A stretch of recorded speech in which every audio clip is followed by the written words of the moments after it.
स्वाध्याय।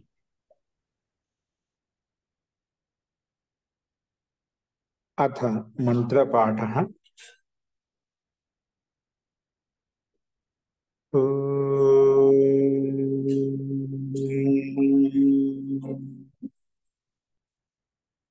सहनाववतु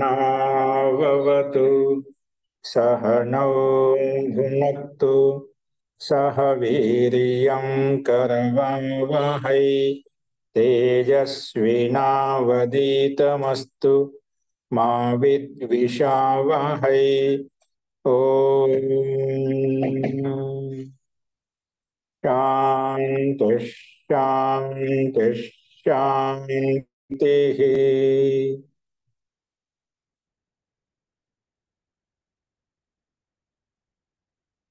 सर्वेभ्यो नमः। అందరికీ నమస్కారం అండి.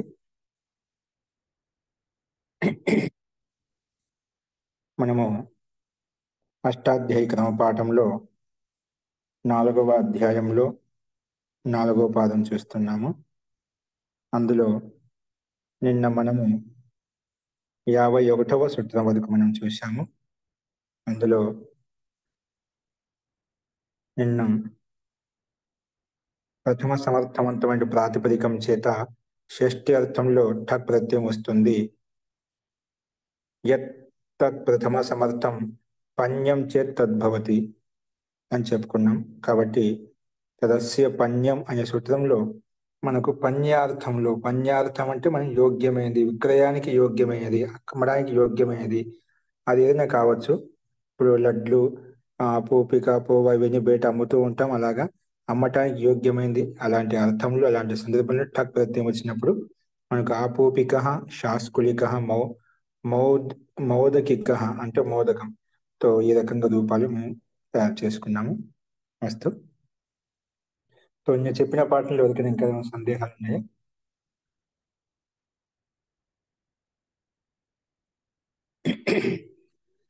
అస్తు ప్రకృతం అనుసరామః. 52వ సూత్రం చూడండి, కనిపిస్తుంది స్లైడ్ మీద మనకు. లవణాత్ ఠై, లవణాత్ పంచమి విభక్తి ఏకవచనం, ఠై ప్రథమ విభక్తి ఏకవచనం. అనువృత్తి వచ్చేసి తదస్య పన్యం తద్ధితాః జ్ఞా ప్రాతిపదికాత్ ప్రత్యయః పరశ్చ, ఇవన్నీ అనువృత్తి వస్తున్నాయి. అర్థః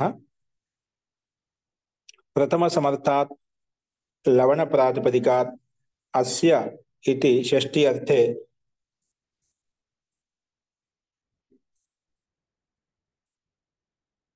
षष्ठी अर्थे पन्यम इति एतस्मिन् अर्थे ठञ् प्रत्ययो भवति. तो प्रथम సమర్థవంతమైనటువంటి లవణ ప్రాతిపదికం చేత షష్ఠి అర్థంలో పన్యం అంటే యోగ్యమైనది మనం చెప్పుకున్నాం కదా, అమ్మడానికి యోగ్యమైనది, అలాంటి అర్థంలో విక్రయానికి యోగ్యమైనది, అలాంటి అర్థంలో మనము ఇక్కడ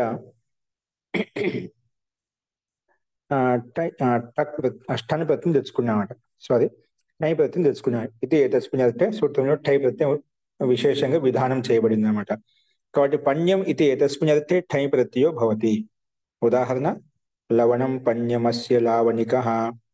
లవణ ప్రాతిపదికం చేత టై తెచ్చుకున్నప్పుడు లవణాఠ, లవణాఠై, లవణాఠ అనుబంధం లోపం చేసుకుంటే మళ్ళా ఠాస్థానం ఇక ఆదేశము ఠస్యేకః ప్రకారంగా లవణ ఇక, తర్వాత ఆదేశకు రిద్ది తదితే స్వచామాదేహి ప్రకారంగా లావణ ఇక ఎస్యేతి లోపం చేసుకుని లావణిక, లావణ, లావణ్ ఇక లావణిక, తర్వాత సు తెచ్చుకుని ఋతు విసర్గం చేసుకుంటే మనకు రూపం సిద్ధిస్తుందన్నమాట. కాబట్టి బేసిన యోగ్యమైనటువంటి అర్థములో ఇక్కడ లవణ ప్రాతిపదికం చేత లావణిక అని చెప్పి చెప్తామన్నమాట. అస్తు. లవణం అంటే ఉప్పు, అమ్మటానికి యోగ్యమైనది ఏదైతే ఉందో దాన్ని లావణిక అంటాము.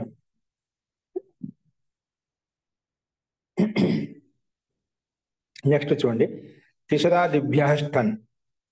తిసరాదిభ్య పంచమి విభక్తి బహువచనం, స్టన్ ప్రథమ విభక్తి ఏకవచనం. సమాసం వచ్చేసి తిసరాదిభ్య ప్రాతిపదికేభ్యో అస్య పన్య ఇత్యేతస్మిన్ అర్థే, అస్య అంటే షష్ఠి అర్థే, ప్రాతిపదికేభ్యో అస్య పన్యం, అస్య పన్యం అస్య పణ్యం తదస్య పణ్యం అని పూర్వ సూత్రం చెప్పుకున్నాం కదా. పైనుంచి ఎందుకంటే తదస్య పణ్యం అనువృత్తి వస్తున్నాను. తద్ అస్య, తద్ అంటే ప్రథమ సమర్థాత్, అస్య అంటే షష్ఠి అర్థే. ఇక్కడ తదస్య పణ్యం ఇత్యేతస్మిన్ విషయే ష్ఠన్ ష్ఠన్ ప్రత్యయో భవతి. ఇక్కడ ష్ఠన్ ప్రత్యయం వస్తుందంట.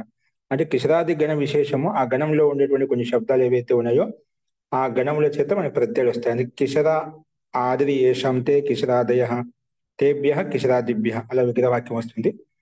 సూత్రార్థం అదేవిధంగా ప్రథమ సమర్థేభ్య ఇక్కడ అనువృత్తి మనకు తదస్య పణ్యం తద్దితాహ జ్ఞా ప్రాతిపదికాత్ ప్రత్యయ పరశ్చ ఇవన్నీ అనువృత్తి వస్తున్నాయి అన్నమాట. అస్తు. तो प्रथम समर्थेभ्यः किशरादिभ्यः प्रातिपदिकेभ्यो अस्य पण्यम् इत्येतस्मिन् विषये ष्ठन् प्रत्ययो भवति అని చెప్పి ఈ సూత్రం యొక్క అర్థం మనకు స్పష్టంగా కనిపిస్తుంది. కిశరాది గణంలో ఉండేటువంటి ప్రాతిపదికలు ఏవైతే ఉన్నాయో షష్ఠి అర్థంలో ఉంటే పణ్యార్థంలో యోగ్యమైంది అనే అర్థంలో, కొనడానికి యోగ్యమైంది అనే అర్థంలో మనకు ష్ఠన్ ప్రత్యయం వస్తుంది.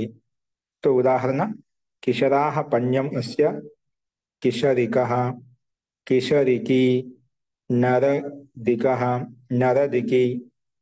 కిశరాः పణ్యమస్యాः కిశరికः అంటే కిశరావు వస్తు విషయ ద్రవ్య విశేషమే ఉండొచ్చు, అది అమ్మటానికి యోగ్యమైందని కిశరికः అంటాం. స్త్రీలింగంలో ఇక ఎందుకు ష్ఠన్ ప్రత్యయం కదా, షిత్ ఉంది. షిత్ గౌరాదిభ్యశ్చ ప్రకారం గీప్ తెచ్చుకున్నాం అనుకోండి. గీస్ తెచ్చుకొని తర్వాత ఎస్సీ లోపం చేసుకొని అనుబంధ లోపం చేసుకుని ఈ మిగులుతున్నామట. కాబట్టి కిశరికి అనే రూపం కూడా సిద్ధిస్తున్నామట. తర్వాత శృతి తెచ్చుకుంటాం. హలింగ్యాభ్యో దీర్ఘ శృతిస్య ప్రిక్తం హల అనే సూత్రం ప్రకారంగా దాన్ని లోపం చేసుకుంటే గిన మనకు కిశరికి అనే రూపం మనకు సిద్ధిస్తుంది. అలాగే నరదిక, నరద ప్రాతిపదికం చేత నరదిక, నరద ష్ఠన్, నరద ఇక ఎస్లో నరదిక వస్తుంది. అలాగే స్త్రీలింగంలో నరదికి, ఇక్కడ కూడా ష్ఠన్ ప్రత్యయంలో షిత్ ఉంది కాబట్టి అలాగే షిత్ ఉంది, నిత్తు కూడా ఉంది కాబట్టి టిడ్ఢానే ద్వయసద్దగ్నే మాత్ర కై కొరప అనే సూత్ర నియమానుసారంగా కూడా నిత్తు ప్రత్యయం కాబట్టి షిత్ గౌరాదిభ్య సూత్రం కాదండి, నిత్తు కూడా ఉంది నేను అంటున్నామట. టిడ్ఢానై ద్వయసద్దగ్నై మాత్ర ఠక్ ఠై కై ఠక్ ఠై కై షిత్ గౌరాదిభ్యశ్చ చేసుకున్నాం విశేషం. అంటే నిత్తు కూడా ఉంది. నిత్ అంటే నకారం ఇచ్చం చేయాలి అంటే ఇక్కడ నిత్యం కాదు, మన ప్రత్యయంలో ఉండాలన్నమాట. ప్రత్యయం లేదు కదా, టై టై ఉంది కానీ టన్ ఉంది కానీ టిత్ అంటే లకారం ఉండాలన్నమాట. ఎందుకు మనకి శక్తి ఇచ్చే ద్వారా దివ్యశ్చర్యం చేసుకున్నాం. నరదికి అనే రూపం మనకు సిద్ధిస్తుంది. అస్తు. ఇవి నరదికి కిశర శబ్దం సుగంధ విశేష పదార్థాలు అంటారు. కిశరాः పణ్యమస్యాः కిశరికः కిశరికి నరదికः నరదికి. ఇవి ఒక షెంట్ బాటిల్స్ అవి ఉంటాయి కదా, కేసర్ లాగా ఉండే కొన్ని సుగంధమైన పదార్థాలు ఉంటాయి. ఓకేనా. तो किशर इत्यादि शब्द सुगंधादि विशेष वाचक शब्द है. अस्तु. నెక్స్ట్ ష్ఠనికి అనువృత్తి వస్తుంది 54వ సూత్రం వరకు అంటే కింది వరకు. సూత్రం వచ్చేసి శలాలునోన్యతరస్యాం, శలాలులోన్యతరస్యాం, శలాలునః పంచమి విభక్తి ఏకవచనం, అన్యతరస్యాం సప్తమి విభక్తి ఏకవచనం. అనువృత్తి వచ్చేసి ష్ఠన్ తదస్య పణ్యం తద్దితాహ జ్ఞా ప్రాతిపదికాత్ ప్రత్యయః పరశ్చ ఇవన్నీ అనువృత్తి వస్తున్నాయి. అర్థః ప్రథమ సమర్థాత్ శలాలు ప్రాతిపదికాత్ అస్య పణ్యం ఇత్యేతస్మిన్ విషయే వికల్పేన ష్ఠన్ ప్రత్యయో భవతి. పక్షే ఠక్, పక్షంలో వస్తుంది, ఠక్ ప్రత్యయం కూడా వస్తుంది అన్నమాట. సో మళ్ళీ ఒకసారి చూడండి. ప్రథమ సమర్థాత్ శలాలు ప్రాతిపదికాత్, శలాలు అనే సూత్రంలో ఉంది ప్రాతిపదికం అంట. ఆ ప్రాతిపదికం చేత పణ్యం ఇత్యేతస్మిన్ విషయంలో వికల్పంగా ఈ సూత్రం అన్యతరస్య అని చెప్పాను. వికల్పంగా ష్ఠన్ ప్రత్యయం వస్తుంది. శలాలు ప్రాతిపదికం ఉంటే మాత్రం అక్కడ వికల్పంగా ష్ఠన్ ప్రత్యయం వస్తుంది. పక్షే టక్, పైనుంచి యథాప్రాప్తమైనటువంటి ప్రాగ్వతేష్ట ప్రకారం సామాన్యంగా టక్ ప్రత్యయం వస్తుంది అన్నమాట. అందుకే 2 రూపాయలు మనకు వస్తున్నాయి. శలాలుకః శలాలుకి, శలాలుకః శలాలుకి అనే రూపాయలు మనకు సిద్ధిస్తున్నమాట. ఇక చూడండి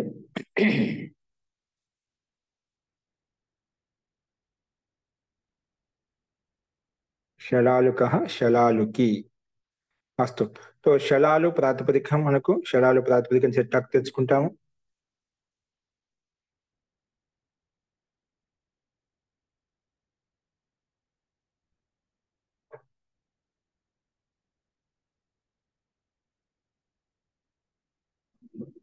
విసుసుప్తాంత కహ ఉంటుంది మహోదయ. ఉమ్, విసుసుప్తాంత కహ. అది టీ బాగా టాకు. ఓకే. కాకు ఇక కాకు. ఆదేశం కాదు, కకార ఆదేశం. ఇసంతాత్ ఉసంతాత్ అంటున్నాం కదా, ఇసంతాత్ ఉసంతాత్ ఉక్తాంతాత్ ఉకారాంతాత్. ఓకే. ఉకారాంతం ఉంది కాబట్టి శలాలు ప్రాతిపదికం. ఇషు సూక్తాంతాత్ కహ అనే సూత్రం ప్రకారం ఠాకో క ఆదేశం వస్తుంది. అస్తు. అందుకే శలాలు ప్రాతిపదికం చేత ఇక్కడ టస్యే కహ ఆ స్థానంలో ఆ ఇసు సూక్తాంతాత్ కహ ప్రకారంగా దాన్ని బాధించి విశిష్టమైన సూత్రం కాబట్టి క ఆదేశం వస్తుందన్నమాట. ఆ స్థానంలో ఓన్లీ కకార ఆదేశం వస్తుందన్నమాట. అందుకే శలాలు ప్లస్ క శలాలుక తర్వాత తెచ్చుకొని చూసేకం చేసుకుంటాం. అలాగే స్టన్ ప్రత్యం కదా శిత్గ శిత్గార దిభ్యశ్చ ప్రకారం గీప్ తెచ్చుకొని గీప్ స్థానంలో గీప్ కడమలో ఏ మిగులుతుంది. తర్వాత ఎస్సీ ఓపెన్ చేసుకుని శలాలుక ప్లస్ ఈ శలాలుకి అయిపోతుంది. తర్వాత సు తెచ్చుకొని దానికి అల్యాభ్యో దీర్ఘ శృతిస్య ప్రిక్తం హల్ ప్రకారంగా లోపం చేసుకుంటే శలాలుకి అనే రూపం సిద్ధిస్తుంది. అదే ఎప్పుడైతే మనం స్తన ప్రత్యయం తీసుకున్నామో, అదే ఎప్పుడైతే మనకు ఒక పక్షంలో స్తన ప్రత్యయం రాదో అప్పుడే శలాలుక అనే వస్తుంది. అంటే కాబట్టి ఏంటంటే ఠక్ ప్రత్యయం వచ్చి కిటిచ ప్రకారం ఆదేశకు వృద్ధి చేసుకుంటాం. అది విశేషం అన్నమాట. అక్కడ వృద్ధికి నిమిత్తం ఏమి లేదు కాబట్టి వృద్ధి చేసుకోలేదు. ఒక పక్షంలో టక్ వచ్చినప్పుడు వృద్ధి అవుతుంది. ఇక శలాలుక అనేది శాలాలుక అయిపోతుంది. అలాగే శాలాలుకి అయిపోతుంది అన్నమాట స్త్రీలింగంలో చూసుకుంటే. సో కాబట్టి శాలాలుకి వృద్ధి విశేషం అనమాట. వృద్ధి రూపంలో భిన్నత్వం వస్తుంది కానీ అర్థం మటుకు ఒకటే. అర్థభేదం లేదు కానీ శబ్దభేదం. కాబట్టి ఇక్కడ కూడా గీప్ తెచ్చుకుంటే మనకు శలాలుక శలాలుకి అనే రూపాలు మనకు సిద్ధిస్తాయి అనమాట. మస్తు ఇక్కడ వికల్పంగా రెండు రూపాలు మనం కనిపించే అవి ఏంటో చూసాం. నెక్స్ట్ చూడండి శిల్పం. శిల్పం ప్రథమ విభక్తి ఏకవచనం. అనువృత్తి వచ్చేసి తదస్య ఠక్ తద్ధితాః జ్ఞా ప్రాతిపదికాత్ ప్రత్యయః పరశ్చ ఇవన్నీ అనువృత్తి వస్తున్నాయి. అర్థః ప్రథమ సమర్థాత్ ప్రాతిపదికాత్ అస్య శిల్పం ఇత్యేతస్మిన్ విషయే ఠక్ ప్రత్యయో భవతి. ప్రథమ సమర్థాత్ ప్రాతిపదికాత్ అస్య శిల్పం ఇత్యేతస్మిన్ విషయే ఠక్ ప్రత్యయో భవతి. ఏమొస్తుంది? ఠక్ ప్రత్యయం వస్తుంది అన్నమాట. శిల్పం ఇత్యేతస్మిన్ విషయే ఠక్ ప్రత్యయో భవతి. శిల్పం అంటే ఇక్కడ కౌశలం ఉచ్యతే. అంటే శిల్పకళ అంటాం కదా, ఒక కళ ఉందంటే అదేదో ఒక శిల్పకళ అంటే ఏదో కళ ఉందంటే అదేదో శిల్ప అంతర్గతంలోకి వస్తుందన్నమాట. అంటే ఒక నైపుణ్యం విశిష్టత అన్నమాట. ప్రత్యేక వ్యక్తి ఒక గుణ విశేషం ఉంటుంది, కళ విశేషం ఉంటుంది అన్నమాట. అదే అతనిలో వైశిష్ట్యం అన్నమాట. దానికి కళ అంటామన్నమాట. అంటే కుశలత. శిల్పం అంటే కుశలత. కారీగర్ అంటే దానిలో ఒక నైపుణ్యం అన్నమాట. ఒక వ్యక్తికి ఒక విషయంలో నైపుణ్యత చాతుర్యం ఉందంటే అది మనలో అతనిలో ఉండే కళ అనమాట. ఆ కళ ఆధారంగానే అతను జీవనం కొనసాగిస్తూ ఉంటాడు అనమాట. అస్తు. చూడండి సూత్రార్థం ప్రథమ సమర్థాత్ ఇక్కడ ప్రథమ సమర్థం మళ్ళీ తదస్య కదా. ప్రథమ సమర్థాత్ ప్రాతిపదికాత్ అస్య శిల్పం ఇత్యేతస్మిన్ విషయే. ఇసుక శిల్పం అంటే కారిగర్ ఇలాంటి అర్థంలో నిపుణత అనే అర్థంలో విషయంలో టక్ ప్రత్యయో భవతి. శిల్పం కౌశలం ఉచ్యతే. దాన్ని ఓపెన్ చేసి చెప్పాము శిల్పం అంటే ఏమిటి అనేది. ఉదాహరణ మృదంగవాదం శిల్పమస్య మార్దంగిక. మృదంగవాదమే శిల్పం అంటే కళ ఇతనిలో ఉంది, నైపుణ్యం ఉంది. అంటే మృదంగాన్ని వాయించడంలో నైపుణ్యం ఎదుకైతే ఉందో శిల్పకళ ఈ కళ ఎదుకైతే ఉందో అదని మార్దంగిక అంటామట. అలాగే పానవిక, అలాగే వైణిక, వీణ బజాయించేవాని వైణిక అంటారు. పాన అది కూడా మృదంగంలో అంటే ఒక డోల్ లాంటిది. పానం అంటే భజించడానికి ఒక యంత్రం అనమాట. దాన్ని పానవిక. తో పనౌ శిల్పం అస్య చేతుల్లోనే అతనికి ఓ నైపుణ్యత ఉంటుంది చేసేటువంటి కళ విశేషం అంట. పనౌ శిల్పం అస్య పానవిక.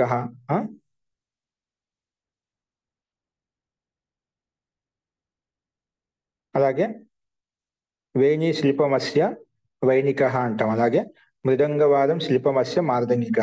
సో అన్నిట్లో మృదంగ ప్రాతిపదికం చేత, పణవు ప్రాతిపదికం చేత,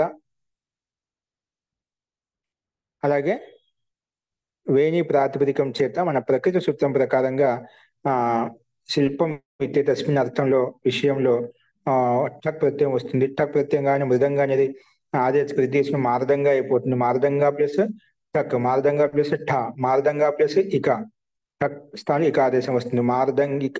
మార్దంగ ప్లస్ ఇక ఎస్ లోపం చేసుకుని మార్దంగిక అలా వస్తుంది. సూర్యస్కొని ఋతువిసర్గం చేసుకుంటే మార్దంగిక. నెక్స్ట్ పణవ్ శబ్దం కాబట్టి పణవ్ శబ్దంలో పణవ్ అనే ప్రాతిపదికం చేత మనం ఏం తీసుకొస్తాం, టక్ ప్రత్యయం తీసుకొస్తాం. ఇక్కడ ఆదేశ వృద్ధి చేసుకుంటాం. కిచ్చే ప్రకారంగా పణవ్ అనేది పాణవ్ అయిపోతుంది. పాణవ్ ప్లస్ ఇక, ఇక్కడ ఏ చోయ వాయవ అవాదేశం తీసుకుంటాం. అవాదేశం తీసుకుంటే పణవ్ అయిపోతుంది. పణవ్ ప్లస్ ఇక పణవిక అయిపోయింది అన్నమాట. అందుకే పణవిక తర్వాత సూర్యస్కు ఋతువిసర్గం కామన్ గా ఉంటుంది. వేణి ప్రాతిపదికం చేత టక్ ఆదేశకు వృద్ధి చేసుకుంటే వేణి అనేది వైణిగా మారిపోతుంది. వైణి ప్లస్ ఇక ఎస్ లోపం చేసుకుంటే వైణిక దీర్ఘీకారంగా హస్వీకారంగా మొత్తం ఇక ఆదేశం వచ్చింది కాబట్టి వైణిక తర్వాత సూర్యస్కొని ఋతు విసర్గం చేసుకుంటే వైణిక అనే రూపాలు మనకు సిద్ధిస్తాయి అన్నమాట. అస్తు మదయ వేణ కదా, వేణ వైణిక. వేణి అనుకుంటున్నాను. సరే వీణ కాబట్టి దీర్ఘం స్త్రీలింగ శబ్దం వీణ. సరే వీణాలో దీర్ఘ ఆకారానికి మనకి ఎస్ లోపం చేసుకుంటే విన్ అయిపోతుంది. విన్ ప్లస్ ఇక విన్ ప్లస్ ఇక వినిక ఆదేశ వృద్ధి చేసుకుంటే వైణిక అయిపోతుంది అన్నమాట. అస్తు పాణవికాలో కూడా పణవ అని ఉంది కదా. పణవ శబ్దం ఉందా? పణవ అనే ఉంది. ఏ చోయవాయవ అక్కర్లేదు. పణవ తీసుకుంటే అవసరం లేదు. ఇంకా పణవ శబ్దం సిద్ధిస్తుంది అన్నమాట. డైరెక్ట్ గా మనం పణవ ప్లస్ ఇక పణవిక అయిపోతుంది. ఎస్ లోపం చేసుకుని ఆదేశ వృద్ధి చేసుకుంటే పాణవిక అయిపోతుంది. అస్తు అస్తు అండి. పణవ శబ్దం తీసుకుందాం. నెక్స్ట్ చూడండి. మడ్డుక జర్జరాత్ అనన్యతరస్యాం. మడ్డుక జర్జరాద్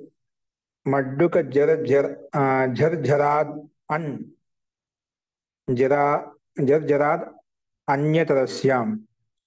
జర్జరాత్ అన్యతరస్యాం. మడ్డుక జర్జరాత్ అన్యతరస్యాం ఇది మనకు సూత్రము. మడ్డుక జర్జరాత్ పంచమి విభక్తి ఏకవచనం అన్, ఇక్కడ అని ప్రత్యయం వచ్చిందన్నమాట. అన్ ప్రథమ విభక్తి ఏకవచనం అన్నమాట. అన్యతరస్యాం సప్తమి విభక్తి ఏకవచనం. సమాసం వచ్చేసి మడ్డుక జర్జరాత్ ఇత్యత్ర సమాహార ద్వంద్వ సమాసం అంటాం. ఇక్కడ ఏ పదాలు అంటే మడ్డుక జర్జరశ్చ, మడ్డుకశ్చ జర్జరశ్చ. ఇక్కడ పదవిభాగం ఏమీ లేదు. మడ్డుక జర్జరం అలాగే ఇది సమాహార ద్వంద్వ సమాసం అవుతున్నాం. అస్తు. సో అనువృత్తి వస్తున్నాయి మనకు. శిల్పం తదస్య తద్దితాః జ్ఞా ప్రాతిపదికాత్ ప్రత్యయః పరశ్చ ఇవన్నీ అనువృత్తి వస్తున్నాయి. అర్థః ప్రథమ సమర్థాభ్యాం మడ్డుక జర్జరా ప్రాతిపదికాభ్యాం. మడ్డుక జర్జర రెండు ప్రాతిపదికలు. ప్రథమ సమర్థాభ్యాం ద్వివచన ప్రథమ సమర్థాభ్యాం అంటే రెండే కాబట్టి ప్రథమ సమర్థాభ్యాం మడ్డుక జర్జర ఈ రెండు ప్రాతిపదిక భిన్న భిన్న కలిపియం కాబట్టి ద్వివచనంలో కనిపిస్తుంది. మడ్డుక జర్జరాభ్యాం ప్రాతిపదికాభ్యాం అస్య షష్ఠ్యర్థంలో శిల్పం ఇత్యేతస్మిన్ విషయే. శిల్ప విషయం అంటే ఒక నైపుణ్యత సంబంధి విషయంలో వికల్పేన అనుప్రత్యయం భవతి. వికల్పంగా అనుప్రత్యయం వస్తుంది. ఎందుకంటే అన్యతరస్యాం అనే సూత్రంలో వికల్పంగా అనుప్రత్యయం వస్తుంది. ఓకే, మడ్డుక జర్జర అనే ప్రాతిపదికాలు ఉంటే అదే శిల్పం అనే విషయంలో మాత్రము ఖచ్చితంగా అక్కడ వికల్పేన అనుప్రత్యయం భవతి. వికల్పంగా అనుప్రత్యయం వస్తుంది, నిత్యంగా రాదు అని ఈ సూత్రం ప్రస్తావించింది. ఉదాహరణ మడ్డుక వాదనం శిల్పమస్య మాడ్డుక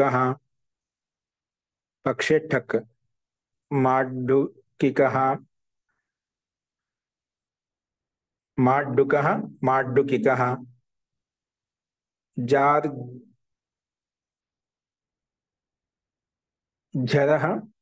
జార్ఝరికః జార్ఝరః జార్ఝరికః. అంటే ఇక్కడ మనకు మడ్డుక అనే ప్రాతిపదికం చేత, జర్జర అనే ప్రాతిపదికం చేత మనము ఆ అనుప్రత్యం తెచ్చుకుంటాం. అనుప్రత్యం తెచ్చుకున్న తర్వాత ఆదేశకు రిద్ది చేసుకుంటాం, మాడ్డుక అయిపోతుంది. మాడ్డుక అని ఎస్ చేతి లోపం చేసుకుంటాం, మాడ్డుక్ కలిపితే మాడ్డుక, తర్వాత సు తెచ్చుకొని ఋతు విసర్గం చేసుకుని మాడ్డుక. అలాగే జర్జర జర్జర ప్రాతిపదికం, జర్జర ప్రాతిపదిక చేత ఇక్కడ అన్న ఆదేశకు రిద్యం జార్జర, ఎస్ చేతి లోపం జార్జర్, జార్జర జార్జర, తర్వాత సు తెచ్చుకొని ఋతు విసర్గం చేసుకుని జార్జర అవుతుంది అన్నమాట. అలాగే ఒక పక్షంలో మనం టక్కు తెచ్చుకున్నప్పుడు ఏమవుతుంది, ఎందుకు వికల్పంగా వస్తుందని అన్ని ప్రత్యయం రాదు. సామాన్యంగా ప్రాగ్భవతే టక్ టక్ ప్రత్యయం వస్తుందన్నమాట. టక్ వచ్చినప్పుడు టక్ స్థానంలో ఇక ఆదేశం వస్తుంది, కిత్ కాబట్టి ఆదేశం రిద్ది చేసుకుంటాం. జార్జర ప్లస్ ఇక జార్జర్, ఎస్ చేతి ఓపెన్ చేసుకుని ఇక్కడ కూడా జార్జరిక. అలాగే పైన కూడా మాడ్డుకిక, మాడ్డుక ప్రాతిపదికం చేత ఇక ఆదేశం వచ్చినప్పుడు మాడ్డుకిక అనే రూపాలు మనకు వికల్పంగా కూడా మనకు రూపాలు రెండు కనిపిస్తాయి. ఏ రకంగా రెండు రూపాలు మనకు అనుప్రత్యానికి అలాగే టక్ ప్రత్యయం వచ్చినప్పుడు ఎలా ఉంటాయి అనేది చూశాను. నెక్స్ట్ చూడండి, ప్రహరణం. ప్రహరణం ప్రథమ విభక్తి ఏకవచనం, ఒకే పదం ఇది. అనుదిత్తి వచ్చేసి తదస్య, టక్, తద్దితాహ, జ్ఞా ప్రాతిపదికాత్ ప్రత్యయ, పరశ్చ, ఇవన్నీ అనుదిత్తి వస్తున్నాయి. అర్థః ప్రథమ సమర్థాత్ ప్రాతిపదికాత్ షష్ఠి అర్థే టక్ ప్రత్యయో భవతి. యత్తత్ ప్రథమ సమర్థం ప్రహరణం చేత్ తద్భవతి. ప్రథమ సమర్థాత్ ప్రాతిపదికాత్ షష్ఠి అర్థే, షష్ఠి అర్థంలో టక్ ప్రత్యయం వస్తుంది. ప్రథమ సమర్థవంతమైనటువంటి ప్రాతిపదికం చేత షష్ఠి విభక్తి అర్థంలో, షష్ఠి అర్థంలో టక్ ప్రత్యయం వస్తుంది. కానీ అది ఎలా ఉండాలంట, యత్తత్ ప్రథమ సమర్థ, ప్రథమ సమర్థ ప్రాతిపదికం చెప్పారు కదా, అది ఏ అర్థంతో ఉండాలంటే ప్రహరణం చేత్ తద్భవతి. ప్రహరణం అంటే ఇక్కడ శస్త్రం, ప్రహరణం అంటే శస్త్రుహో, శస్త్రుహో అంటే పోయి ఖడ్గం ఆయుధం అంట, శస్త్రం అంటే ఖడ్గ ఆయుధాలు ఏవైతే ఉన్నాయో మనకు యంత్రం అనమాట, మన ఆత్మరక్షణ కొరకు ఉపయోగించుంటే దాన్ని ప్రహరణ అంటే శస్త్రాన్ని ప్రహరణ శబ్దం చెప్పుకుంటాం. ప్రహారం చేస్తాం కాబట్టి, ప్రహరిస్తాం కాబట్టి ఆత్మరక్షణ కోసం మనం దాన్ని ప్రహారం కవచాన్ని ఆయుధాన్ని మనం ఉపయోగించుకుంటాం కాబట్టి ప్రహరణం అంటాం. అస్తు, కాబట్టి ఇక్కడ ఇది ప్రథమ సమర్థం అనేది అదే విధంగా ఉంది కాబట్టి ప్రహరణ వాచి సందర్భంలో ఉంది కాబట్టి మనకు ప్రథమ సమర్థం అనేది ప్రథమ ప్రహరణం చేత్ తద్భవతి, ప్రహరణం ఉంటేనే వస్తుందని చెప్పింది. అందుకే ఇక్కడ అదే అర్థం ఉంది కాబట్టి మనకు ఉదాహరణ కూడా అదే విధంగా ఇచ్చారు చూడండి. అసిహి ప్రహరణం అస్య ఆసికః, దండః ప్రహరణం అస్య దాండికః, చక్రం ప్రహరణం అస్య చాక్రికః, ఇలాగ రూపాలు మనకు సిద్ధిస్తాయి అన్నమాట. అంటే ఇక్కడ ఆస ప్రాతిపదికం చేత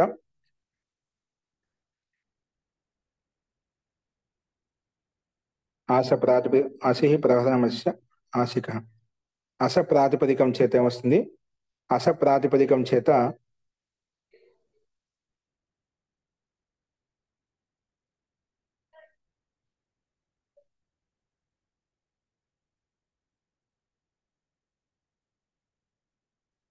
అస్తు, తో అసిహి ఉంది మాది ఇక్కడ. ఒకవేళ అసి ప్రాతిపదిక తీసుకున్నా కూడా అసి ప్రాతిపదికం చేత మనకి ఏమొస్తుంది, మన టక్ ప్రత్యయం వస్తుంది. టక్ దాకా నెమ్మది ఠా మిగులుతుంది. తర్వాత ఆదేశకు రిద్ది చేసుకుంటే కిత్ కాబట్టి సి అయిపోతుంది అన్నమాట, సి అయిపోతుంది. తర్వాత టక్ ప్రత్యయం కదా, టక్ స్థాయిక ఆదేశం వస్తుంది. తర్వాత ఎస్సీలో ఓపెన్ చేసుకుంటాం, ఆస్ ప్లస్ ఇక కలిపితే ఆసిక, తర్వాత సు తెచ్చుకొని ఋతు విసర్గం చేసుకుంటాం అన్నమాట. దండ ప్రాతిపదికం చేత దాండ ప్లస్ ఇక దాండిక, చక్ర ప్లస్ ఇక చాక్రిక, ఆదేశకు రిద్ది అనేది రెండిట్లో కామన్ గా ఉంటుంది. ఏ సూత్రంతో ద్వారా ఉంటుందంటే టక్ ప్రత్యయం కాబట్టి కితిచ్చే ప్రకారంగా ఆదేశకు రిద్ది చేసుకుంటాం. అందుకే దాండిక కూడా శస్త్ర అర్థ ప్రయోగం ప్రహరణార్థంలో ఉంది. చక్రిక, చక్రం కూడా ఒక యుద్ధ భూమిలో చక్రం ఏదైతే మనకు సహాయపడుతుందో అలాగా ఒక ఏదైనా యంత్ర విశేషం, ఆయుధ విశేషం, చక్ర విశేషం అన్నమాట. కాబట్టి ఇక్కడ చక్ర ప్రాతిపదికం చేత చాక్రిక అనే రూపాలు మనకు సిద్ధిస్తాయి అన్నమాట. సో ప్రహరణ అనే అర్థంలో ఉన్నాయి కాబట్టి మనకు ప్రథమ సమర్థమైన ప్రాతిపదికం చేత షష్ఠి అర్థంలో టక్ ప్రత్యయం వస్తుంది. కానీ ఆ ప్రథమ సమర్థం ఎత్తత్ ప్రథమ సమర్థం ప్రహరణం చేత్ తద్భవతి, ప్రహరణ అర్థం ఉంటేనే వస్తుంది అని చెప్పింది. అదే విధంగా మనం ఉదాహరణ చూసాం. నెక్స్ట్ చూడండి. పరస్వాధాట్టైచ పరస్వాధాట్టైచ పరస్వాద్ పరస్వధాత్ పంచమీ విభక్తి ఏకవచనం. పరస్వధాత్ పంచమీ విభక్తి ఏకవచనం. టై ప్రథమ విభక్తి ఏకవచనం. చ అవ్యయపదం. అనువృత్తి వచ్చేసి ప్రహరణం, తదస్య, ఠక్, తద్దితాహ, జ్ఞా ప్రాతిపదికాత్, ప్రత్యయ, పరశ్చ ఇవన్నీ అనువృత్తి వస్తున్నాయన్నమాట. అర్థం వచ్చేసి ప్రహరణ సమానాధికరణాత్ ప్రథమ సమర్థాత్ పరస్వధ శబ్దాత్ షష్ఠి అర్థే ఠై ప్రత్యయో భవతి. పరస్వధ శబ్దాత్ షష్ఠి అర్థే ఠై ప్రత్యయో భవతి. షష్ఠి అర్థే ఠై ప్రత్యయో భవతి. అస్తు. సో ప్రహరణ సమానాధికరణాత్ ప్రథమ సమర్థాత్ పరస్వధ శబ్దాత్. సూత్రంలో పరస్పద శబ్దం ఉంది కదా, దానికి పంచమీ విభక్తిలో పరస్వధ టైప్, అంటే అది టకారంగా మారిపోతుంది, పక్కన టై ప్రత్యయం ఉంది కాబట్టి. అస్తు. సో పరస్పద శబ్దాత్ షష్ఠి అర్థే, షష్ఠి భక్తి యొక్క అర్థంలో టై ప్రత్యయో భవతి. సూత్రంలో విధించింది. చకారాత్ ఠక్ చ ప్రాగ్వతే ఠక్ ప్రకారం సామాన్య ఠక్ ప్రత్యయం కూడా వస్తుంది అన్నమాట. సో అందుకే పరస్వధ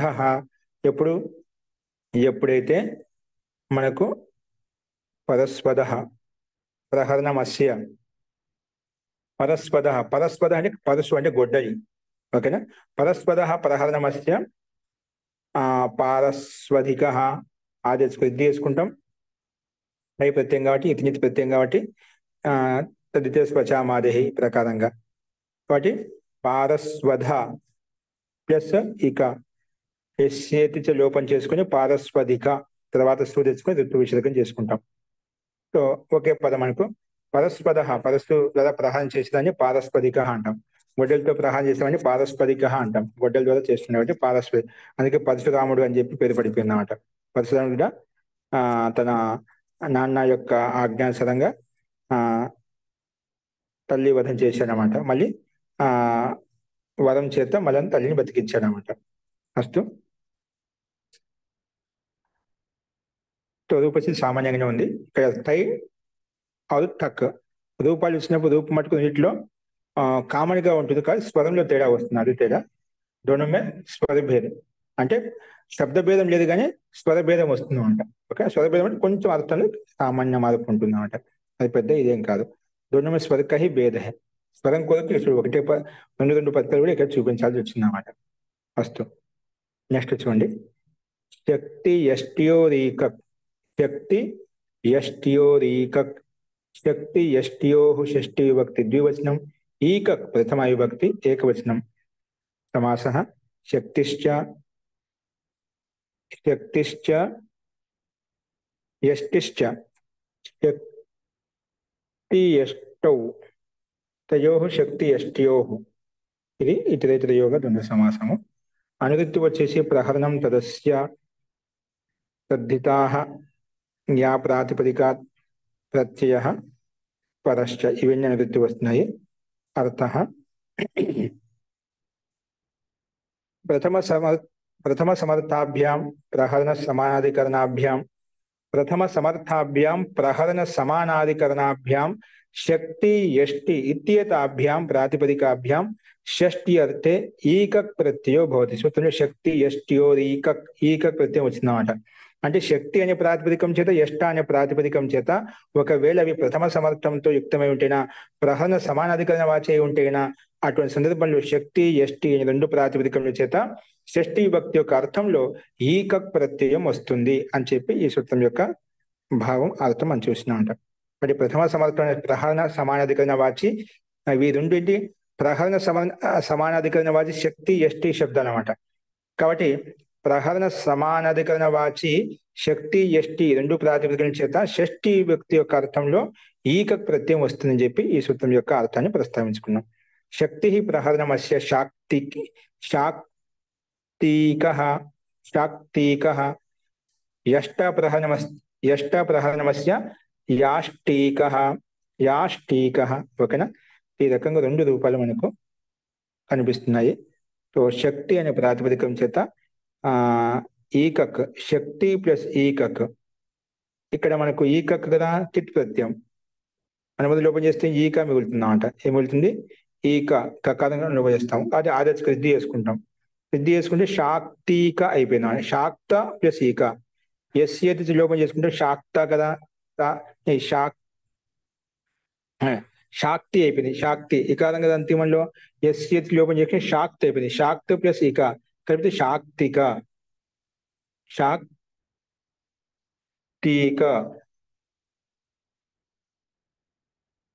ఈక ప్రత్యయం కదా, శాక్తిక.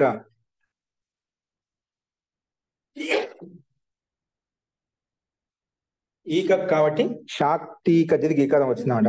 శాక్తిక తర్వాత తెచ్చుకుని ఋత్వశకం చేసుకుని శాక్తిక. అలాగే ఎష్ట ప్రాతిపదికం చేత ఈకక్ తెచ్చుకుంటే ఎష్టా ప్లస్ ఈకక్, ఎష్టా ప్లస్ ఈక. ఆది వృద్ధి చేసుకుంటే యాష్టా ప్లస్ ఈక, ఎస్ లోపం చేసుకుని యాష్టీక, యాష్టీక అలా వస్తుంది. తర్వాత శృ తెచ్చుకుని ఋత్వ విసర్గం చేసుకుంటే యాష్టీక అనే రూపం మనకు సిద్ధిస్తుంది అనమాట. నెక్స్ట్ చూడండి, అస్తి నాస్తి దిష్టం మతి అంట. అస్తి నాస్తి దిష్టం మతి, అస్తి నాస్తి దిష్టం మతి. చూడండి, అస్తి నాస్తి దిష్టం ప్రథమ విభక్తి ఏకవచనం, మతి ప్రథమ విభక్తి ఏకవచనం. ఈ సూత్రాన్ని రెండు పదాలుగా విడగొట్టుకున్నాము. అస్తిశ్చ నాస్తిశ్చ, అస్తి నాస్త్యో, ఇది అస్తి అస్తిశ్చ నాస్తిశ్చ దిష్టశ్చ, దిష్ట శబ్దంలో ఉంది. అస్తి నాస్తి దిష్టి, దిష్ట. అస్తిశ్చ నాస్తిశ్చ దిష్టశ్చ అయితే అస్తి నాస్తి దిష్టం. ఇక్కడ సమాహార ద్వంద్వ సమాసం. అస్తు అనువృత్తి వచ్చేసి తదస్య ఠక్ తద్దితాః జ్ఞా ప్రాతిపదికాత్ ప్రత్యయః పరశ్చ, ఇవన్నీ అనువృత్తి వస్తున్నాయి. అర్థః ప్రథమ సమర్థేభ్యో, ప్రథమ సమర్థవంతమైన అంటే ప్రథమ విభక్తితో యుక్తమైనటువంటి ప్రాతిపదికం తీసుకోవాలి. ప్రథమ సమర్థేభ్యో అస్తి నాస్తి దిష్ట, ఈ మూడు ప్రాతిపదికలు. అస్తి ప్రాతిపదికం, నాస్తి ప్రాతిపదికం, దిష్ట ప్రాతిపదికం. అస్తి నాస్తి దిష్ట ఇత్యేతేభ్యో ప్రాతిపదికేభ్యో అస్య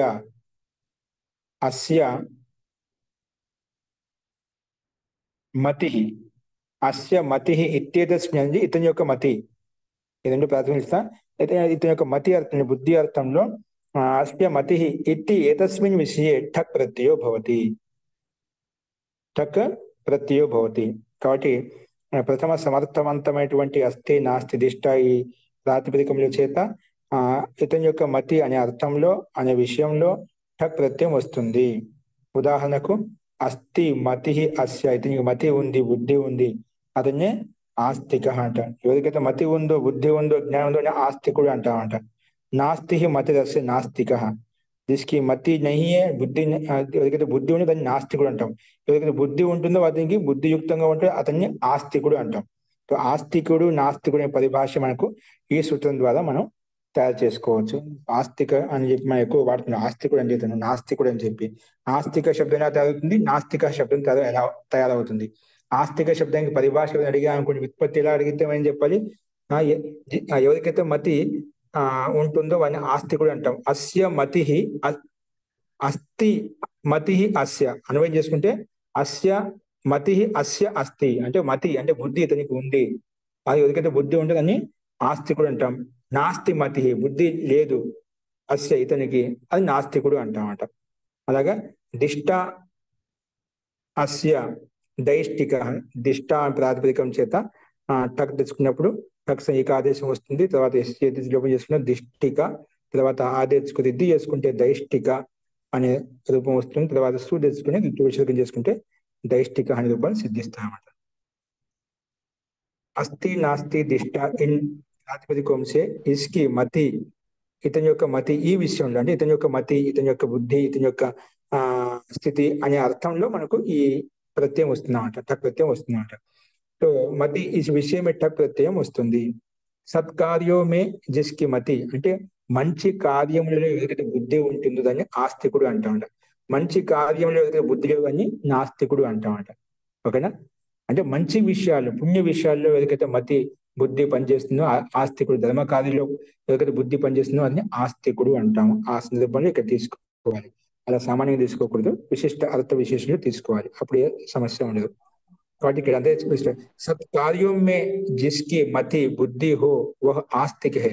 మంచి కార్యములలో ఎవరికైతే బుద్ధి ఉంటుందో అతన్ని ఆస్తికుడు అంటాము. జిస్కి నా హో ఓ నాస్తిక. ఎవరికైతే మంచి కార్యంలో బుద్ధి ఉండదో, ధర్మ కార్యంలో బుద్ధి ఉండదో అతని నాస్తికుడు అంటాము. మన దిష్ట అంటే ఏమిటి? దిష్ట అంటే ప్రారంధం. మనం ఏం చేసినా, కర్మలు చేసినా, పాపం చేసినా, పుణ్యం చేసినా అది ఒక ప్రారంధం ఏర్పడుతుంది. అంటే సంచిత కర్మాస అంటే మన బ్యాంక్ బ్యాలెన్స్ లో మనం ఏం చేసినా కూడా మనం ఎంత వేస్తే అంత బ్యాంక్ బ్యాలెన్స్ లో ఉంటుందో తీసుకుంటే అది మైనస్ గా ఉంటుంది, వేస్తే ప్లస్ గా ఉంటుంది. అట్లా మనం ఏం కర్మ చేసినా కూడా అది ప్రారంధ కర్మాశయం మన సంచిత కర్మాశయంలో సూక్ష్మ శరీరంలో ఉంటుంది. అది ఈశ్వరుని యొక్క పరమాత్మ వ్యవస్థ ద్వారా మొత్తము ఆ రికార్డింగ్ అవుతూ ఉంటుంది అన్నమాట, ఆ పరమాత్మ దృష్టిలో, పరమాత్మ వ్యవస్థ ప్రకారంగా. కాబట్టి మనం ఏం చేసినా, కర్మలు చేసినా, పుణ్యం అయితే పుణ్యం, పాపం అయితే పాపం, ఏ మతి బుద్ధి ప్రకారంగా మనం పని చేస్తున్నామో అవన్నీ కూడా దిష్ట శబ్దం చెప్పుకుంటాం ఇక్కడ. కాబట్టి అంటే ప్రారంధం శబ్దం చెప్పుకుంటాం. కాబట్టి ఎవరికైతే మతి ప్రారంధయుక్తంగా ఉండదని దైష్టిక దిష్టిక అని చెప్పి మనం ప్రస్తావించుకుంటాం. దిష్ట ప్రాతిపదికం చేత ఇదే విధంగా అంటే ప్రారంధమే జిస్కి మతి హో అంటే ప్రారంధం జిస్కి పూర్వజన్మ విషయంలో మతి ఉందో, బుద్ధి ఉందో. కొందరు పూర్వజన్మ నమ్ముతారు, కొందరు పూర్వజన్మ నమ్మదు అంట. అంటే వాళ్ళకి ఆ బుద్ధి ఉండదు, దాన్ని ఆలోచించదు, అసలు విశ్వసించదు, నమ్మకం ఉండదు అతనికి. కాబట్టి ఇక్కడ ప్రారంధమే జిస్కి మతి హో వహు డైష్టిక్ అంటే జ్యోతిషి కేలాయగా. అంటే ప్రారంధంలో అంటే ఒక జ్యోతిష ప్రకారం వెళ్తున్నామంట, అతనికి ఆ మతి, ఆ బుద్ధి, ఆ శక్తి ఉంది. అందుకే ప్రారంధంలో జిస్కి మతి హో వహు డైష్టిక అంటే జ్యోతిషి కైలాయగా. అందుకే ప్రారంధ కర్మలు నమ్ముతున్నారు కాబట్టి, పుణ్యకర్మ నమ్ముతున్నారు కాబట్టి ఈ కర్మలు చేయండి, ఈ రకం చేయండి, ఈ విధంగా చేయండి, ఈ పూజ చేయండి అని ఎందుకు చెప్తున్నామంటే వాళ్ళు ప్రారంధ కర్మలు ఇలా ఉన్నాయి కాబట్టి దానికి ప్రాయశ్చిత్తంగా ఇవి చేస్తే ఇది పోతుంది, ఇది చేస్తే ఇలా అవుతుంది అని చెప్పి మనం ప్రేరేపిస్తుంటారు. ఆస్తికత్వ నాస్తికత్వాన్ని మనకు ఒక రకంగా అర్థం కావడం కొరకు ఈ దృష్టాంతాల మాధ్యంతో, ఉదాహరణ మాధ్యంతో మనం ప్రయత్నం చేస్తుంటాం. కాబట్టి ఇక్కడ మొత్తానికి దిష్ట అంటే ప్రారంధకో కేతే అంటే ప్రారంధమే జిస్కి మతి హో అది దైష్టిక అంటాం. అంటే ప్రారంధ విషయంలో, కర్మాశయ విషయంలో, కర్మఫల విషయంలో ఎవరికైతే బుద్ధి ఉంటుందో, మనసు ఉంటుందో అతన్ని దైష్టిక అంటామని చెప్పి ఇక్కడ మనకు రూపసిద్ధుల్లో కనిపిస్తున్నాడు. రూపసిద్ధి సామాన్యం, అస్థి ప్రాతిపదికం, టై ప్రత్యయం, టక్ ప్రత్యయం, టక్ స్థానంలో టా ఆదేశం, అస్థిక, నాస్తి ప్లస్ క నాస్తిక. తర్వాత సు తెచ్చుకుని ఋతు విసర్గం చేసుకుంటాం. దాంతోపాటు అస్థికలో ఆదేశకు వృద్ధి చేసుకుంటే కితి చేపలక ఆస్తిక, నాస్తి శబ్దంలో ఆల్రెడీ ఉంది కాబట్టి నాస్తిక అదే రూపం వచ్చేస్తుంది చేసినా కూడా. సో ఆస్తిక, నాస్తిక, దిష్ట ప్రాతిపదికం చేత ఆదేశకు వృద్ధి చేసుకుంటే దైష్టిక. అలాగే మనకు టాస్థానం ఇక ఆదేశం వచ్చింది కదా, అది కలుపుకొని మనం చూస్తేనే ఈ రకంగా రూపాలు సిద్ధిస్తాయి. దైష్టిక, నాస్తిక అని చెప్పి. జీ ఇక్కడ దైష్టిక అంటే జ్యోతిషి అని ఇచ్చారేంటి మహోదయ అర్థము? అదే జ్యోతిషి అంటే పూర్వజన్మ విషయంలో జ్ఞానం ఏదైతే ఉందో వాడి జ్యోతిష్యం మేము తెలుసుకుంటామంట. గణిత ప్రకారం ప్రారంధం అంటే పూర్వజన్మ జ్ఞానమా? పూర్వజ్ఞానం, ప్రారంభ కర్మాశయం, పూర్వజన్మ జ్ఞానం, ప్రారంభం, సంచిత కర్మాశయం. జీ మనం చేసుకున్న కర్మాశయం ప్రారంభ కర్మాశయం అంటామంట. పూర్వజన్మ ఆశయాన్ని ప్రారంభ కర్మాశయం అంటాం. ప్రారంధం అంటే ఇప్పుడు అనుభవించేదిగా మహోదయ, సంచితం అంటే మొత్తం అనుకోండి. అదే జ్యోతిషి ఇక్కడ అంటే ప్రారంధ విషయంలో నమ్మకం ఉంది, బుద్ధి ఉంది ఎవరికైతే. అంటే ప్రారంధంలో ఉండంటే అన్ని అనుకున్నా కదా, ఈ కర్మ చేసి ఈ ఫలితం వస్తుంది. జ్యోతిషం అదే కదా, ఇలా చేస్తున్నాను, ఇలా చేస్తే ఇలా అవుతుంది నీకు, ఈ జన్మలు ఇలా చేసినప్పుడు నీకు ఇది ఈ జన్మలు ఇలా కలిగింది, కుండలు ఇలా ఉంది, ఈ యోగం ఇలా ఉంది, ఈ విధంగా ఉంది అని చెప్పి చెప్తా. జ్యోతిషం అదే చెప్పేది. అందుకే ప్రారంధం చెప్పేది ఆయన ఏం చెప్తాడు, ఈ జన్మ ఇలా చేస్తే అందుకే ఈ జన్మ కలిగింది, ఈ రకంగా చేస్తున్నావు, ఈ కర్మలు చేస్తున్నావు, ఈ పని చేయొద్దు, ఈ పని చేయి. ఆ వివేచననే వ్యాఖ్యానమే ఇక్కడ జ్యోతిష్యం అన్నమాట. సరేమా ఆచార్య, నార్మల్ గా వేదాలు నమ్మేవాడు నాస్తికుడు, నమ్మదైన నాస్తికులు అని అంటాం కదండి. అది ఒక స్థూల పరిభాష అన్నమాట, మనకు ఒక సైద్ధాంతిక పరిభాష. అంటే ఇది ఉంటే దాదాపు అన్ని ఉన్నట్టే అన్నమాట. మూల స్థూలు ఒకటి చెప్పాం అనుకోండి, ఆ ఈశ్వరుని నమ్మామని అంటే దాంట్లో ఈశ్వర ఆజ్ఞానుకూలంగా ఏది వ్యతిరేకంగా ఉంటే అది నాస్తికుడు అయిపోతాయి అన్నమాట. అంటే ఈశ్వర దేవుడు ఆజ్ఞ అని కాకుండా వేదాలు అనే చెప్తారు కదా, వేదాలు నమ్మేవాడిని ఆస్తికులు, నమ్మని వాడిని అంటే దానికి అన్ని నాస్తికులు. వస్తాయంట. ఈశ్వరుని నమ్ముతున్నా అంటే వేదాలు నమ్ముతున్నా, వేదాలు నమ్ముతున్నా ఈశ్వరుని నమ్మేట్టే అనమాట. ఏదో ఒకటి చెప్పామంటే మనం వేదాలు నమ్ముతున్న వాడిని ఆస్తికుడు అంటాము, ఈశ్వరుని నమ్మిన వాడిని ఆస్తికుడు అంటాము, పొద్దున నమ్మిన వాడిని ఆస్తికుడు అంటాము. అంటే ఏదో ఒక విషయంలో మతి ఉందంటే దానికి అన్ని అండర్స్టూడ్ అనమాట, అన్ని ఆటోమేటిక్ అతికి ఉన్నాయి అవన్నీ కూడా. అవి లేకుండా అవి లేవు. అవి డైరెక్ట్గా పరమాత్మ నమ్మని వాడు నాస్తికుడు డైరెక్ట్ చెప్పేస్తాడు. ఆ పరమాత్మ నమ్మని అంటే పరమాత్మ చెప్పిన ఆజ్ఞానికి ఏది వ్యతిరేకంగా ఉంటే అది నాస్తికత్వం వస్తున్నాం. వస్తుంది. సందర్భమైన వ్యాఖ్య అని చెప్పేదా, మన మీద మనకు నమ్మకం లేవు, మన నాస్తికత్వం, మనం కూడా నాస్తికులేమే. కేవలం మనం ఈశ్వరుని నమ్ముతాం, పూర్వజన్మ నమ్ముతాం, పునర్జన్మ నమ్ముతాం అని తెలుసు. కర్మాశయం ఉంది, కర్మఫలం ఉంది, మనం చేసిన కర్మ ఇలా ఫలితం అని తెలుసు. తెలిసినప్పుడు కూడా కొన్ని విషయాల్లో మనకు ఆ కర్మాశయం మీద ఇలా చేస్తే ఇలా పాపం వస్తుంది, ఇలా చేస్తే పుణ్యం వస్తుంది తెలిసినా కూడా పాపాలు వదిలిపెట్టడము, పుణ్యాలు చేయడం మొదలుపెట్టాము. అదే పాపాలు చేస్తుంటే అదే కర్మల్లో ఉంటాం, అలాగే సాంసారిక విషయాల్లో ఉంటాము, అలాగే మనం ముందుకు వెళ్తూ ఉంటాం.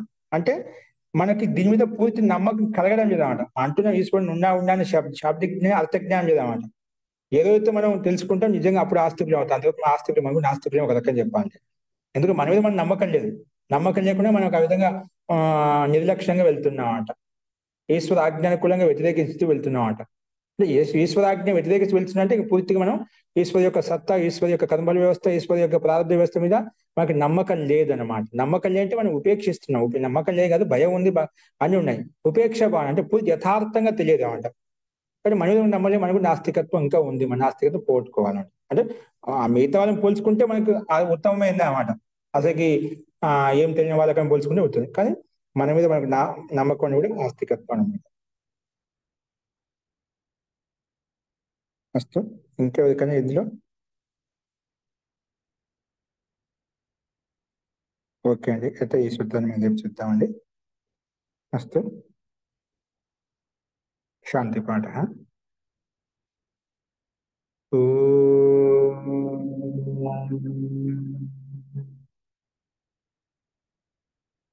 సర్వే భవంతు సుఖినః, సర్వే సంతు నిరామయాః, సర్వే భద్రాణి పశ్యంతు, మా కశ్చిత్ దుఃఖభాగ్ భవేత్. ఓం శాంతి శాంతి శాంతి. సర్వేభ్యో నమః. అందరికీ నమస్కారం అండి. నమస్తే మహోదయ. నమస్కారం గురుగారు, ధన్యవాదాలండి. నమస్తే ఆచార్య, ధన్యవాదాలు.